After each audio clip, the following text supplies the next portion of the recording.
12th class students, all excited or nervous for your board examination? चलिए, जितनी पढ़ाई करनी थी कर ली, जितनी रिवीजन करनी थी कर ली। अब बस आखिरी समय पे, आखिरी दिन पे हम कुछ ऐसे क्वेश्चन देख लेते हैं जिनकी आने की प्रोबेबिलिटी आपके एग्जाम में 99.99% है। मतलब बिल्कुल ऐसे मानो पायल मैम के यहाँ पे बोर्ड्स वालों ने पेपर ही भिजवा दिया था जिसमें से मैंने इंपॉर्टेंट क्वेश्चन मार्क करके यहाँ पे लिख दिए हैं। तो ये क्वेश्चन अगर आपने बहुत अच्छे तरीके से प्रैक्टिस कर लिए, बहुत अच्छे तरीके से समझ लिए, तो आपके 80 में से 80 आराम से आ सकते हैं। इस वीडियो में मैं ज्यादा समय वेस्ट नहीं करूंगी आपका, डायरेक्टली चलती हूं टुवर्ड्स द फर्स्ट क्वेश्चन जो मुझे लगता है बहुत ज्यादा इंपॉर्टेंट है। ये क्वेश्चन है चैप्टर नंबर 1 से, जिसका नाम है nature and significance of management. और ये क्वेश्चन है, coordination is the essence of management, do you agree, give reasons. भाई देखो, सबसे पहले तो टॉपिक कौन सा है? कोऑर्डिनेशन है, ठीक है। पूछा क्या गया है कि कोऑर्डिनेशन एसेंस माना जाता है मैनेजमेंट का, क्या आप अग्री करते हैं? अगर इस नेचर के क्वेश्चन कभी भी आते हैं, you don't have to write yes I do agree, no I don't agree, ऐसा कुछ नहीं लिखना है अपन को। जब भी ऐसा क्वेश्चन आता है, बी डिप्लोमेटिक, कभी भी अपने आंसर की शुरुआत यस नो से नहीं करनी है। हमेशा अपना आंसर के पॉइंटर्स लिखने हैं, उसके बाद कंक्लूजन में तुम्हें लगे कि हाँ यस नो करना है तुम्हें अपनी तरफ से तो कर देना। स्टार्टिंग में बिल्कुल नहीं करना। स्टार्टिंग बहुत सारे बच्चों की आदत होती है फर्स्ट वर्ड ही वो यस नो से करते हैं, नहीं करना वो अपन को, ठीक है। गिव रीजंस, यहाँ पे आपको रीजंस भी देने। तो अगर मान लीजिए 3 नंबर का क्वेश्चन है ना, तो रीजंस 3 से 4 अगर आप देंगे और एक कंक्लूडिंग पॉइंट लिख देंगे, आपका काम चल जाएगा, ठीक है। और अगर ये 6 नंबर का क्वेश्चन है तो मैं बोलूंगी 5 से 6 पॉइंट्स तो तुम देना इसके एक्सप्लेनेशन में, या फिर इतना बड़ा पैराग्राफ तो लिखना ही, मतलब वर्ड लिमिट को ध्यान में रखते हुए, ठीक है। अब सेम क्वेश्चन दूसरे तरीके से पूछा जा रहा है, coordination is the sense of management, explain. यहाँ पे they didn't ask you do you agree, explain this and that, नहीं, उन्होंने स्ट्रेट अवे बोल दिया। अब जरूरी नहीं है आपका क्वेश्चन इन्हीं दोनों पैटर्न से आए, इन्हीं दोनों तरीकों से ही पूछा जाए। टॉपिक इंपॉर्टेंट है, ये समझो।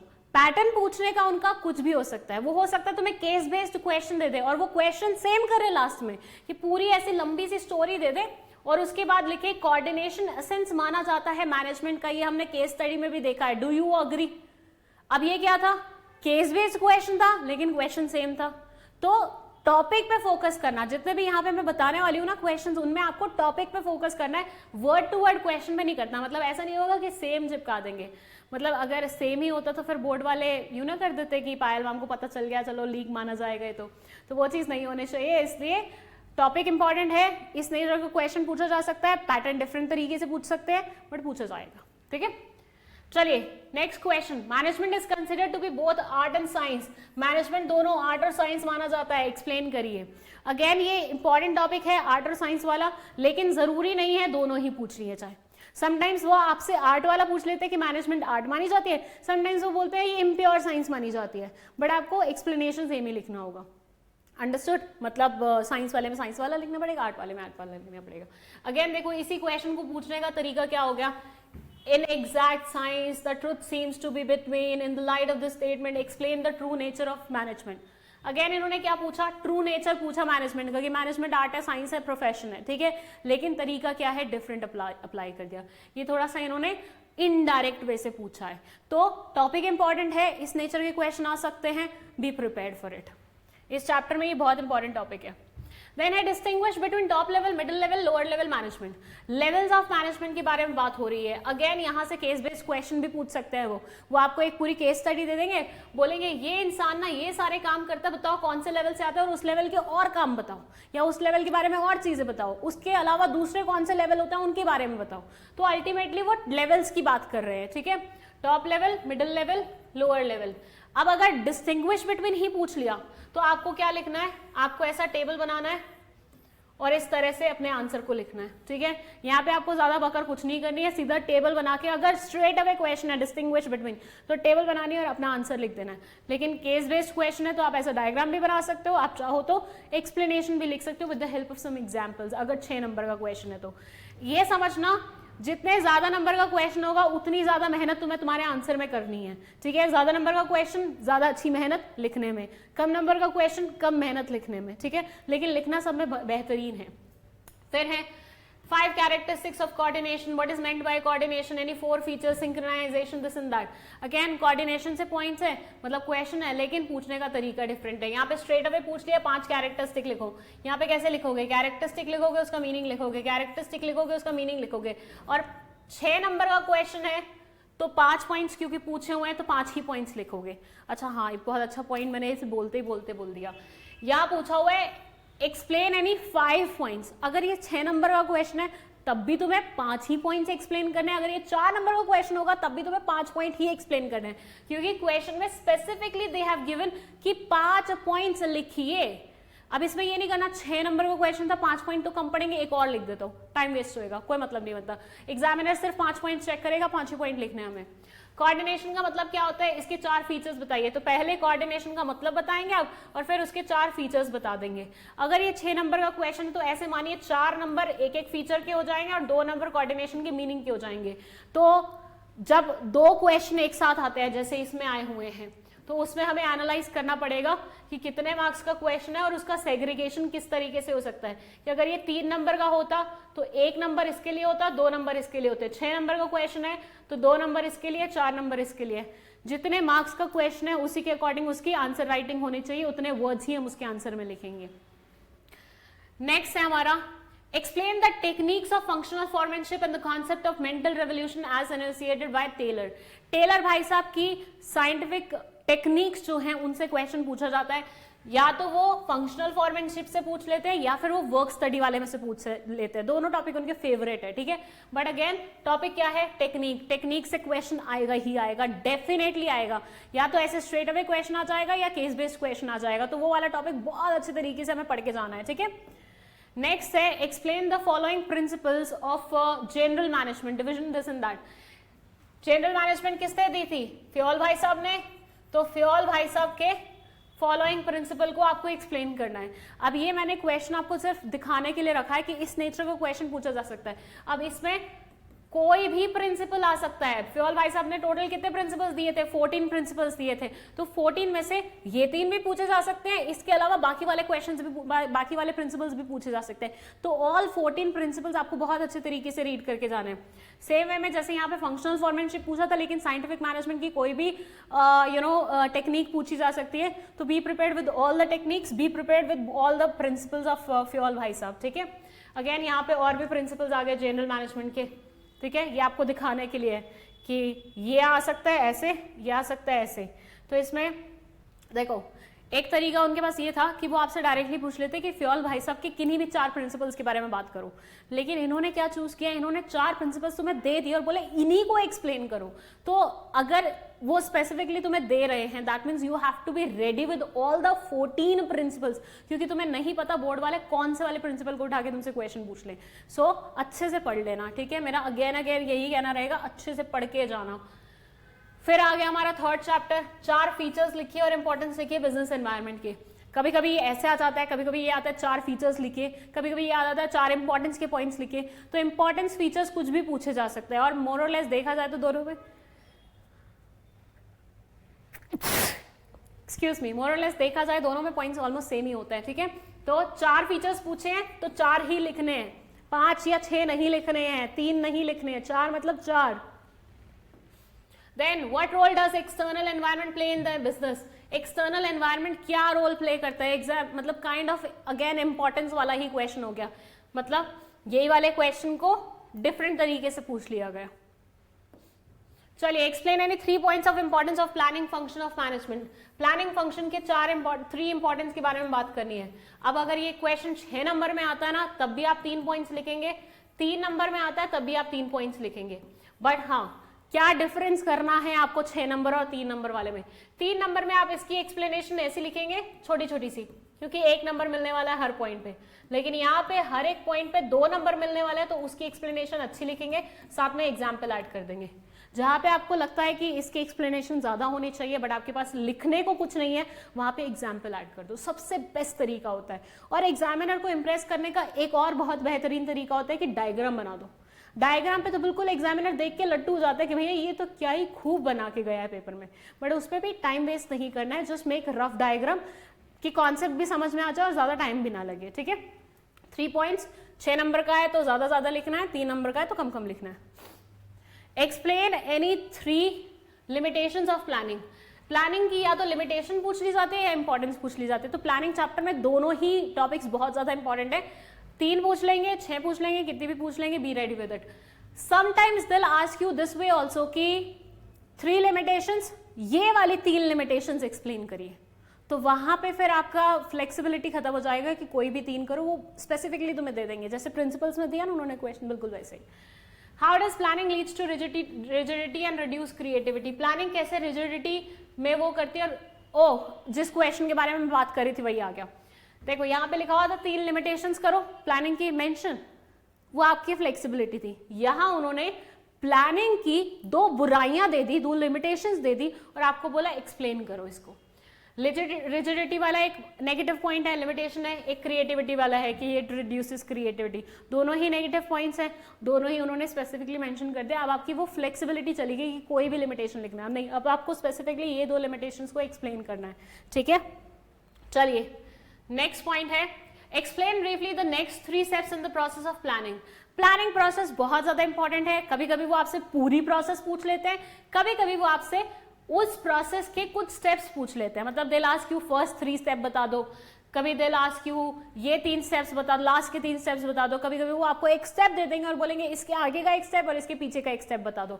तो आपको पूरे स्टेप्स याद होने चाहिए, क्योंकि इस वाले के आगे के और पीछे के जो स्टेप्स हैं वो तभी आपको याद आएंगे ना जब आप ये अच्छे से प्लेस कर पाओगे कि ये वाला स्टेप कहाँ पे आता है। तो प्लानिंग प्रोसेस अच्छे से रट के जाना। Then explain objective strategy as a type of plan, give the meaning of strategy and rule, that's the types of plan, distinguish between policy and rule। ये तीनों ही क्वेश्चन से मैं आपको ये बताना चाह रही हूँ कि जितने भी टाइप्स ऑफ प्लान आते हैं उनके डिफरेंस बिटवीन पूछे जा सकते हैं, या फिर केस बेस्ड क्वेश्चन आ जाएगा, केस स्टडी आ जाएगी, बोलेंगे आपको बताइए यहाँ पे कौन से वाला प्लान इस्तेमाल हुआ है। तो टाइप्स ऑफ प्लान जितने भी हैं उनको अच्छे तरीके से एग्जाम्पल की मदद से पढ़ के जाना। ठीक है, एग्जाम्पल बिल्कुल भी स्किप मत करना यहाँ पे, क्योंकि एग्जाम्पल से तुम्हें कॉन्सेप्ट क्लैरिटी और ज्यादा डिटेल्ड में होगी और केस स्टडी तुम आसानी से सॉल्व कर पाओगे। इसके क्वेश्चन भी प्रैक्टिस करके जाना केस बेस्ड वाले, क्योंकि ये थोड़े से कंफ्यूजिंग होते हैं। चलिए, what are the steps in the process of organizing. Organizing के प्रोसेस में कौन कौन से स्टेप्स होते हैं। अगेन ऑर्गेनाइजिंग का प्रोसेस पूछा गया है। ठीक है, सीरीज ऑफ स्टेप्स होते हैं जो लेने पड़ते हैं, बताइए कौन कौन से स्टेप्स हैं। इसमें ये सारी चीजें होती हैं। In the light of the statement explain the steps in the process of organization. अब यहाँ पे देखो दोनों क्वेश्चन स्ट्रेट अवे पूछे हुए हैं। क्या पूछा हुआ है, ऑर्गेनाइजिंग की प्रोसेस पूछी हुई है। ये वाले क्वेश्चन में उन्होंने बेफजूल में एक पूरी लाइन दी हुई है जिसको कोई लिंक नहीं है। In the light of the statement, ठीक है, बस ये लिख दिया, explain the steps of the process of organizing. तुम्हारे लिए काम की चीज कौन सी थी, बस ये वाली लाइन, कि तुम्हें प्रोसेस लिखनी थी एग्जामिनर मतलब ऑर्गेनाइजिंग की, उसके स्टेप्स मेंशन करने थे। ठीक है, तो कभी कभी आपको यहाँ पे तो बहुत छोटू सा दिया हुआ है, 3 ही लाइनें एक्स्ट्रा दी हुई है, कभी कभी आपको पूरे पूरे पैराग्राफ्स दिए होते हैं कि ये इतनी लंबी चौड़ी स्टोरी दे देंगे और लास्ट में आपसे पूछेंगे क्या, स्टेप्स बता दो ऑर्गेनाइजिंग के। अरे स्ट्रेट अवे पूछ लेते, लेकिन स्ट्रेट अवे नहीं पूछना ना, उनको चीजें डिफिकल्ट बनानी है आपके लिए, इनडायरेक्ट वे से आपसे क्वेश्चन पूछने, इसलिए वो ऐसा भी कर सकते हैं कभी कभी।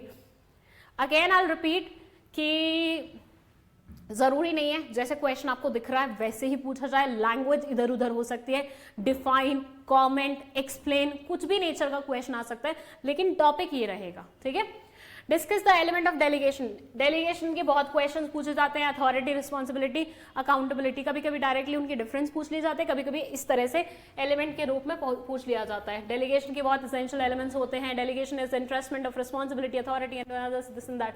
तो यहाँ पे भी क्या किया इन्होंने, एक एक्स्ट्रा लाइन दे दी है और फिर आपको बोला इन the light of the statement essential elements बताइए। बात वही पूछी गई है लेकिन एक एक्स्ट्रा लाइन जबरदस्ती घुसा दी गई है। अगेन अच्छा ये देखिए, explain, discuss, give the meaning, अलग अलग तरीकों से पूछा जा रहा है। ठीक है, अगर क्वेश्चन ज्यादा मार्क्स का आता है ना, तब इन वर्ड्स पे आपको थोड़ा सा फोकस डालना पड़ता है, क्योंकि तब उसका मतलब होता है कि आपको डिटेल्ड वे में एक्सप्लेन करना है, डिटेल्ड वे में डिस्कस करना है। ठीक है, चलिए, how is functional structure different from divisional structure. अगर इस नेचर का क्वेश्चन आता है, you can straight away make a table बना दो, उसमें लिख दो सारे pointers. Identify and state the steps in the process of staffing under which the change of the jobs is given to the selected employee. Charge of the job is this and that, introduce and this and that. Okay, so basically staffing process maximum time straight away नहीं पूछा जाएगा. Staffing process में वो पता आपको क्या करेंगे, किसी इंसान ने ऑर्गेनाइजेशन ज्वाइन की है, अब वो क्या करेगा, उसकी प्लेसमेंट हो चुकी है, नेक्स्ट स्टेप बताइए क्या होता है. प्लेसमेंट के बाद ओरिएंटेशन होती है ना. किसी इंसान ने ऑर्गेनाइजेशन में अपना रिज्यूमे सबमिट किया है, उसके बाद की प्रोसेस बताइए, सिलेक्शन प्रोसेस होती है. तो ऐसे आपको एक स्टेप दिया होगा और आपको उसके नेक्स्ट स्टेप के बारे में बताना होगा या उसके प्रीवियस स्टेप के बारे में बताना होगा. स्टाफिंग से मेजॉरिटी ऑफ द टाइम मैंने देखा है इनडायरेक्ट क्वेश्चन पिक किए जाते हैं, मतलब ऐसे पूरी प्रोसेस नहीं पूछते, वो ऐसे पार्ट्स में पूछ लेते हैं. ओके, सो अच्छे से पढ़ लेना इसको भी. State the steps in the selection procedure. Staffing process में स्टाफिंग प्रोसेस से ज्यादा इंपॉर्टेंट सिलेक्शन प्रोसीजर है. मतलब सिलेक्शन वाली जो वो है ना हमारी प्रोसेस, वो ज्यादा इंपॉर्टेंट कंसिडर की जाती है स्टाफिंग प्रोसेस से. तो वहां से भी क्वेश्चन आ सकता है, डायरेक्ट भी आ सकता है और इनडायरेक्ट भी आ सकता है. Differentiate between on the job training, of the job training. On the job training, of the job training से अगर डायरेक्ट ऐसा क्वेश्चन आ गया, टेबल बना के एक्सप्लेन कर देना. लेकिन अगर तुम्हें पूछ लिया ऑन द जॉब ट्रेनिंग के क्या एग्जांपल्स होते हैं, ऑफ द जॉब ट्रेनिंग के क्या एग्जांपल्स होते हैं, तो वहां पे तुम्हें वेस्टिब्यूल ट्रेनिंग, इंटर्नशिप, ओरिएंटेशन, वो सारा एक्सप्लेन करना पड़ेगा. ठीक है, तो of the job, on the job दोनों इंपॉर्टेंट है. डिफरेंस बिटवीन में भी पूछा जा सकता है and at the same time वैसे भी पूछा जा सकता है डिफरेंट टाइप्स ऑफ ट्रेनिंग के रूप में. ओके, चलिए 4 बैरियर्स बताने हैं कम्युनिकेशन की. ये फेवरेट टॉपिक है सीबीएसई का, बैरियर्स कम्युनिकेशन के. इसमें ओपन एंडेड भी आ सकता है कि कोई भी 4 बता दो, या फिर क्लोज एंडेड भी आ सकता है 3 सिमेंटिक बैरियर्स बताओ, 4 पर्सनल बैरियर्स बताओ. तो आपको हर तरह की बैरियर को अच्छे से पढ़ के जाना पड़ेगा और फिर क्वेश्चन को देख के एनालाइज करना पड़ेगा कौन से नेचर की बैरियर के बारे में आपसे पूछा जा रहा है. नेक्स्ट है हमारा explain the following non financial incentives. Non financial incentives और फाइनेंशियल इंसेंटिव्स होते हैं. तो यहाँ पे आपको दिखाने के लिए बताया गया है कि इस नेचर का क्वेश्चन भी आ सकता है कि 3 कोई भी रैंडम नॉन फाइनेंशियल इंसेंटिव्स दे दिए या फाइनेंशियल इंसेंटिव्स दे दिए और आपसे पूछ लिया गया कि बताइए इसका मतलब क्या होता है. देखने को भी बहुत स्ट्रेट अवे क्वेश्चन है, लेकिन कोई इंसान सिर्फ 3 अलग किस्म के फाइनेंशियल इंसेंटिव्स पढ़ के गया था और यहाँ पे उन्होंने दूसरे वाले लिख दिए, तो आंसर करना मुश्किल हो जाएगा. इसलिए हर फाइनेंशियल और नॉन फाइनेंशियल इंसेंटिव को अच्छे से पढ़ के जाना. इस नेचर का क्वेश्चन आसानी से पूछा जा सकता है और ये टॉपिक भी उनका फेवरेट है. कंट्रोलिंग किस तरह से मदद करता है ऑर्गेनाइजेशनल गोल्स को अचीव करने में और जजिंग एक्यूरेसी ऑफ दिस. अब आप यहाँ पे एनालाइज करिए क्या पूछा जा रहा है. कंट्रोलिंग की इंपॉर्टेंस पूछी जा रही है. ठीक है, तो कंट्रोलिंग की इंपॉर्टेंस डायरेक्टली भी पूछी जा सकती है कि एक केस बेस्ड क्वेश्चन दे दिया और लास्ट में पूछा कंट्रोलिंग का इंपॉर्टेंस बता दीजिए, या फिर इस टीचर से भी पूछी जा सकती है ये 2 पॉइंट्स दे दिए और आपको बोला ये 2 पॉइंट्स इसके इंपॉर्टेंस में एक्सप्लेन कर दीजिए. Explain how management by exception helps in the controlling process. Management by exception kind of hot topic है. Critical point control kind of hot topic है. इन दोनों से क्वेश्चन आ सकते हैं, इन दोनों का डिफरेंस बिटवीन पूछा जा सकता है. ये कंट्रोलिंग का वो होता है ना तरीका कि सारी चीजें कंट्रोल नहीं की जा सकती, की एरियाज कंट्रोल करो बाकी मत करो. ये केस बेस्ड क्वेश्चन में भी आ सकता है कि आपको पूरा सिनेरियो दे देंगे कि पूरे ऑर्गेनाइजेशन की हर चीज को तो हम कंट्रोल नहीं कर सकते, तो हमने क्या किया, हमने की एरियाज पे फोकस करा, हमने ये वाले काम पे फोकस करा. तो वो आपसे यही दोनों कॉन्सेप्ट जानना चाह रहे होंगे वहां पे. ठीक है, रिपीटिंग कि भैया सेम नेचर का क्वेश्चन जरूरी नहीं है एज इट इज वे में पूछा जाए, डिफरेंट वे में पूछा जा सकता है. फोकस करना है हमें किस पे, हमारे टॉपिक्स पे. ठीक है, वर्किंग कैपिटल क्या होता है, उसके 5 इंपॉर्टेंट डिटर्मिनेंट्स बताइए, या फिर वर्किंग कैपिटल रिक्वायरमेंट के किन्हीं 3 फैक्टर्स को एक्सप्लेन करिए. जब क्वेश्चन में दिया हो 3 फैक्टर्स तो 3 ही लिखने हैं, 5 इंपॉर्टेंट पॉइंट्स तो 5 ही लिखने हैं. अब ये क्वेश्चन अगर आएगा तो ये 6 नंबर में अगर आया होगा, 1 नंबर इसका होगा, 5 नंबर इसके होंगे. ठीक है, तो उसी अकॉर्डिंग लिखिएगा. 1 नंबर में वर्किंग कैपिटल को एक्सप्लेन कर दीजिएगा और बाकी के 5 नंबर में 5 इंपॉर्टेंट डिटर्मिनेंट्स को एक्सप्लेन कर दीजिएगा. यहाँ पे 3 फैक्टर्स पूछे हैं, हो सकता है ये 3 नंबर का आए, हो सकता है ये 6 नंबर का आए. 3 नंबर का आया तो एक लाइन में एक्सप्लेनेशन, 6 नंबर का आया तो थोड़ा लेंथी एक्सप्लेनेशन. ओके, प्लानिंग और कंट्रोलिंग एक दूसरे से रिलेटेड है. प्लानिंग और कंट्रोलिंग में रिलेशनशिप है, प्लानिंग और कंट्रोलिंग इनसेपरेबल है. सारे चीजों में बस प्लानिंग और कंट्रोलिंग का रिलेशनशिप पूछा जा रहा है. आप देख रहे हैं क्वेश्चन पूछने के कितने तरीके हैं, लेकिन टॉपिक एक ही है. प्लानिंग और कंट्रोलिंग का रिश्ता बताइए क्या होता है, बस वो किसी भी तरीके से पूछा जा सकता है. डिविडेंड डिसीजन के 4 फैक्टर्स बताने हैं, 6 फैक्टर्स बताने हैं डिविडेंड डिसीजन के, या फिर डिविडेंड डिसीजन किस किस तरीके, मतलब फैक्टर्स जो एक यहाँ पे लिखे हुए हैं वो आपको एक्सप्लेन करें. अब यहाँ पे आपको डिविडेंड डिसीजन कि किस तरीके से क्वेश्चन पूछे जा सकते हैं सेम टॉपिक से, वो यहाँ पे देखने को मिलेगा। देखो स्टार्टिंग में क्या है, डायरेक्टली उन्होंने बोल दिया फैक्टर्स कुछ अफेक्ट करते हैं डिविडेंड डिसीजन को, उसको एक्सप्लेन करिए। सेकंड में उसने उसी को थोड़ा फैंसी वे में बता दिया और एक आधी लाइन ऐड कर दी। तीसरे वे में उन्होंने कुछ स्पेसिफिक मतलब जो डिटर्मिनेंट्स थे, जो फैक्टर्स थे, उनका नाम लिख दिया और आपसे पूछा इन्हीं के बारे में बताइए स्पेसिफिकली, सबके बारे में एक्सप्लेन करने की जरूरत नहीं है। तो तीनों पैटर्न से ये पूछा जा सकता है। With that I am not saying कि डिविडेंड डिसीजन से ही क्वेश्चन आएगा, फाइनेंसिंग से भी आ सकता है, कैपिटल बजटिंग मतलब इन्वेस्टमेंट वाले से भी आ सकता है। मैक्सिमम टाइम अगर एनालाइज किया जाए ओवर द इयर्स तो डिविडेंड डिसीजन से ज्यादा पूछा जाता है in comparison to the other two, लेकिन पूछा तीनों डिसीजन से जा सकता है। ठीक है, चलिए what is meant by financial management. Financial management का मतलब क्या होता है, प्राइमरी ऑब्जेक्टिव क्या है वो मेंशन करना है। 3 नंबर का क्वेश्चन है तो 1.5 नंबर उसकी एक्सप्लेनेशन में जाएगा, 1.5 नंबर इसकी एक्सप्लेनेशन में जाएगा। State the objective of financial management, यहाँ पे सिर्फ ऑब्जेक्टिव ही एक्सप्लेन करना है, मतलब नहीं लिखना है। ठीक है, तो किस नेचर का क्वेश्चन है उसके बेसिस पे देख लेना क्या तुम्हें आंसर लिखना है। Investment criteria is one of the factors which affect capital budgeting decision. Comment, यहाँ क्या किया है, जैसे डिविडेंड डिसीजन में फैक्टर्स डिटर्मिनिंग वाले पॉइंट में 4 पॉइंट्स दिए हुए थे ना, अभी जो हमने क्वेश्चन देखा, यहाँ पे बस एक सिंगल पॉइंट बोला हुआ है कि इन्वेस्टमेंट क्राइटेरिया जो है वो काफी हद तक एक डिटर्मिनेंट है ये तय करने में कि कैपिटल डिसीजन कैसा लिया जाए। तो बस आपको उसी को ही एक्सप्लेन करना है, मतलब एक ही पॉइंट को एक्सप्लेन करना है। अगर ऐसा क्वेश्चन आएगा ना, ये 3 नंबर से ज्यादा का नहीं आएगा। ओके, चलिए नेक्स्ट क्वेश्चन। नेक्स्ट क्वेश्चन में ये बोलते हैं what does management by of fixed capital employ, explain briefly this in that. चलो ये ना तुम आराम से रीड करना वीडियो को पॉज करके, मैं तुम्हें समझा देती हूँ हो क्या रहा है यहाँ पे। यहाँ पे फिक्स्ड कैपिटल की मैनेजमेंट डायरेक्टली पूछ ली गई है, यहाँ पे एक स्टोरी बना के आपसे पूछ लिया गया फिक्स्ड कैपिटल के बारे में कि क्या होता है कैसे होता है। ठीक है, अगेन दोनों क्या है, सेम टॉपिक से पिक किए गए क्वेश्चन, लेकिन पूछने का तरीका डिफरेंट है। तो वही मैं आपको इतनी देर से समझाने की कोशिश कर रही हूँ कि सेम क्वेश्चन सेम टॉपिक से केस बेस्ड क्वेश्चन भी आ सकता है, एमसीक्यू भी आ सकता है, और तो और सब्जेक्टिव नेचर का क्वेश्चन भी आ सकता है। वर्किंग कैपिटल का मतलब क्या होता है, अगर ऐसा क्वेश्चन आएगा तो वो 3 नंबर से ज्यादा का नहीं आएगा, बट 3 नंबर में भी आता है तो गिव एग्जाम्पल। वर्किंग कैपिटल क्या होता है उसका एग्जाम्पल दे दो। ठीक है, इसके बाद है nature of money market can be well explain with the help of its features, state any 3 features of money market. Money market, capital market favourite topic है सीबीएसई का, इन दोनों से क्वेश्चन आ सकता है, लेकिन मैक्सिमम टाइम जो मैंने देखा है वो मनी मार्केट से आता है। मनी मार्केट के आपको क्या बताने हैं, फीचर्स बताने हैं 3, यहाँ पे स्पेसिफिकली उन्होंने लिख दिया 3 फीचर्स बताने हैं, तो 3 ही फीचर्स बताएंगे हम। ठीक है, 3 features functions of stock exchange. Stock exchange SEBI, ये भी अगेन हॉट टॉपिक्स हैं, यहाँ से भी क्वेश्चन पिक किए जाते हैं। 3 फंक्शंस बताने हैं आपको स्टॉक एक्सचेंज के, और ये बताना है किस तरह से इकोनॉमिक ग्रोथ में ये हेल्प करता है। यहाँ पे उन्होंने कोई भी 3 फंक्शन बताने के लिए बोल दी, यहाँ पे उन्होंने एक ही पॉइंट को थोड़ा सा हाईलाइट करके बता दिया कि बताइए। अच्छा एक चीज और बता देती हूँ यहाँ पे, जब ऐसे नेचर का क्वेश्चन आएगा ना, explain it in any way you want. ठीक है, लेकिन जब ऐसे नेचर का क्वेश्चन आएगा ना कि एक सेंटेंस दिया होगा और फिर उसके बाद क्वेश्चन पूछा गया होगा, तो अगर इस सेंटेंस के बेसिस पे कोई पॉइंट तुम्हारे दिमाग में आ रहा है तो पहले वो लिखना, उसके बाद बाकी के 2 पॉइंट्स लिखना अपने मन से। लेकिन अगर कोई पॉइंट यहाँ पे जो लिखा हुआ है उसके बेसिस पे नहीं बनता तो फिर तुम अपनी मर्जी से जो मर्जी लिख सकते हो। ठीक है,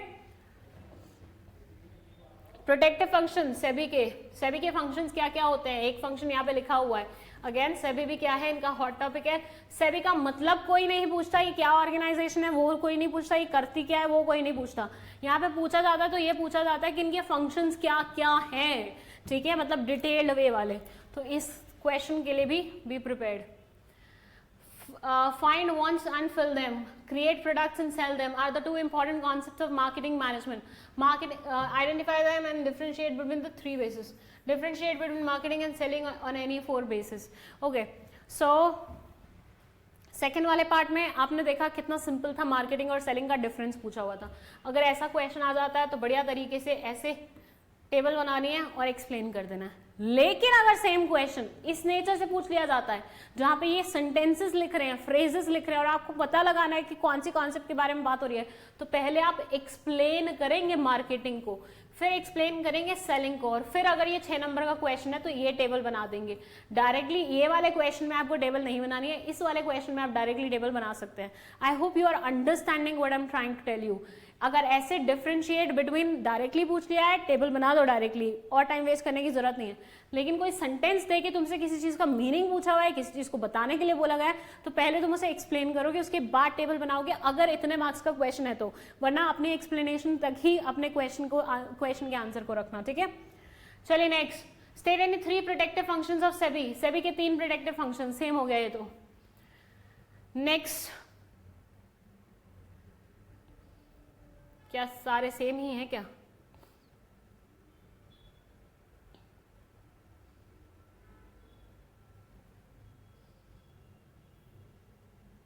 हाँ, गलती से सारे सेम ही आ गए हैं। चलिए इस उसमें बस इतना ही। आई होप ये सारे क्वेश्चन आप बहुत अच्छे तरीके से प्रैक्टिस करके जाएंगे।